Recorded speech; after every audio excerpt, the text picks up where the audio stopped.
Imagine this: you're standing at the edge of a precipice. Below you churns a vast sea of opinions, judgments, and expectations, all directed at you. For years you've felt every impact, weathered every storm, allowed each drop to erode your sense of self until you barely recognize who you are beneath the weathering. But what if, in a single moment of clarity, you could step back from that edge? What if you discovered that you've been voluntarily standing there all along? "Nobody and nothing can affect you anymore," wrote Carl Jung, in what might be his most liberating yet terrifying insight, a statement that simultaneously promises freedom while demanding we confront an uncomfortable truth, that we have been willing participants in our own emotional subjugation. How can this be? If you feel the sting of criticism, the warmth of praise, the weight of expectation, are these not real forces acting upon you? The contradiction tears at our most basic understanding of human experience. We build our identities around responses to external stimuli. What remains of us if these reactions are revealed as self-imposed illusions? Where does the burden of our suffering and the potential for our liberation truly lie? The illusion of external control over our inner states isn't merely a personal misconception. It's a deeply rooted psychological mechanism with ancient origins. To understand why Jung's statement feels so alien, we must examine how we became so susceptible to outside influence. This dependency begins in our earliest development. As infants, our survival literally depends on others' responses. This biological imperative creates what Jung called the provisional life, a psychological orientation where we adjust our behavior, emotions, and sense of self based on external feedback.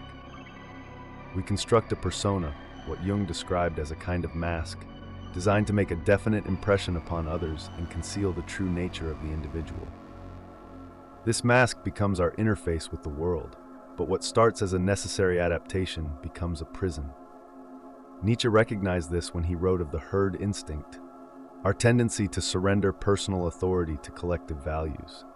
This surrender feels safe because it distributes responsibility for our identity to forces outside ourselves. The problem deepens with what Jung termed emotional contagion, our tendency to absorb and reflect the emotional states of those around us. We believe we're responding to external events when we're actually participating in a psychological transference. The anger you feel when criticized isn't caused by the criticism itself, but by your projection of authority onto the critic.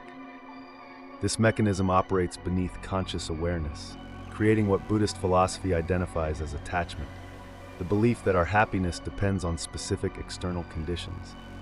We become emotional hostages, believing our inner states are determined by circumstances beyond our control. What emerges is a profound misunderstanding. We experience ourselves as objects acted upon rather than subjects who act.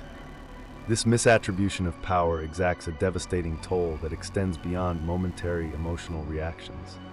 Its consequences infiltrate every dimension of human experience. Consider how this misunderstanding shapes your decision-making.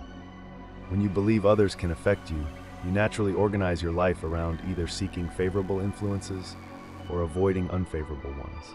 Your career choices, relationships, even leisure activities become strategies to manipulate external conditions. You exhaust yourself trying to control the uncontrollable, all in service of emotional states you believe these externals create within you. This externalization creates what psychologists call an external locus of control, the conviction that forces outside yourself determine your fate. Research consistently shows this mindset correlates with higher anxiety, depression, and learned helplessness. By attributing your emotional well-being to external factors, you surrender agency precisely where you need it most. Neurologically, this pattern becomes self-reinforcing. Each time you attribute an emotional state to an external cause, you strengthen neural pathways that automate this response. Criticism triggers shame without examination. Praise triggers pleasure without question. Relationships transform into transactional arrangements where you expect others to manage your emotions while you take responsibility for theirs. This creates what family systems theorists call enmeshment, a blurring of psychological boundaries that makes authentic connection impossible. Perhaps most devastating is the existential consequence, what Jung called the forfeit of individuation. When you believe external forces control your inner world, you abandon the journey towards psychological wholeness. Your attention remains fixed outward, while the true source of transformation remains unexplored. The ultimate price is authenticity itself. Each attribution of power to external forces distances you from your authentic being. You become increasingly estranged from yourself, living in reference to others rather than from your own center. The path to liberation begins with a radical recognition. The power you've attributed to external forces has always been your own. This isn't positive thinking, it's a fundamental ontological correction.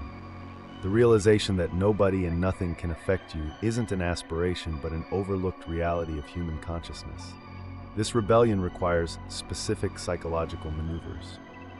First comes emotional ownership, the moment-by-moment recognition that your feelings are self-generated responses to your interpretation of events, not direct results of the events themselves. When someone criticizes you and anger arises, the revolutionary act is to claim that anger fully. I am creating this anger through my interpretation of these words. This ownership feels initially like increasing your suffering. You're not only feeling the difficult emotion, but now taking responsibility for it. Yet this apparent intensification contains the seed of liberation. What you own, you can examine. What you examine, you can understand. What you understand, you can transform. The second phase requires phenomenological reduction, the systematic stripping away of assumptions about causality. When you feel hurt by another's actions, suspend your certainty about where that hurt originates. Instead, adopt what Zen practitioners call beginner's mind, a state of open curiosity about your experience without predetermined conclusions. The most powerful tool in this rebellion is the practice Jung called active imagination, a deliberate dialogue with your own emotional responses. Rather than accepting an emotion as an inevitable reaction to external events, you engage it as a messenger carrying information about your own unconscious beliefs. This reclamation of emotional sovereignty doesn't mean becoming invulnerable. Paradoxically, it allows for greater sensitivity and deeper connection. When you no longer fear external influence, you can afford to be fully open to experience without defensive posturing. Here lies the ultimate revelation. You have never, not once in your entire life, been affected by an external event. What you experienced as external causation was always internal creation. The emotions you attributed to others' actions were always yours to begin with, expressions of your values, expectations, and unconscious beliefs projected onto the screen of external circumstances. This isn't semantic wordplay, but the fundamental nature of consciousness itself. As Jung discovered through decades of clinical work, the psyche doesn't passively receive impressions, it actively creates meaning. Your mind doesn't simply perceive reality, it constructs it. The freedom this truth offers is absolute but demanding. It places the full weight of your emotional life squarely in your hands. There's nowhere to direct blame, no external cause to modify, no one to change but yourself. The responsibility is total, as is the power. And in this totality lies the final paradox. When you fully accept that nothing can affect you, you become capable of true intimacy for perhaps the first time. Free from the fear of external causation, you can allow others to be themselves without demanding they regulate your internal state. What awaits beyond this revelation isn't emotional invulnerability, but authentic vulnerability. The capacity to be fully present with life exactly as it is, neither controlling nor being controlled, but simply powerfully alive. If this awakens something in you, if a part of you whispered finally while listening, then you're exactly where you need to be. Subscribe to Intuitra, where thought meets transformation. Stay with us. The next videos will go even deeper, into the shadows, the psyche, and the truths most people are too afraid to face. Your inner journey is just beginning. Let's walk it together.